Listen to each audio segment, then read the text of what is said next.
Egunon, ikasle maiteak. Gaur geosfera zer den azaltzera goaz.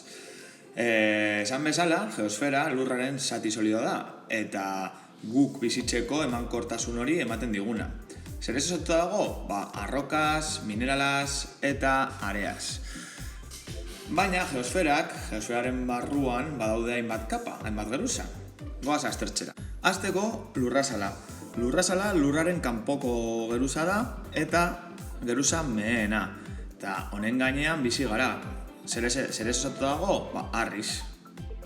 Nostean, mantua daukagu. Mantua lurrazaren azpiko geruza da.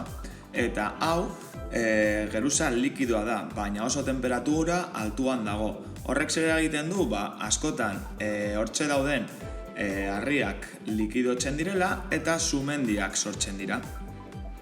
Eta azkenik, nukleoa. Nukleoa bitan banatuta dago, alde batetik kanpo nukleoa eta bestetik barne nukleoa.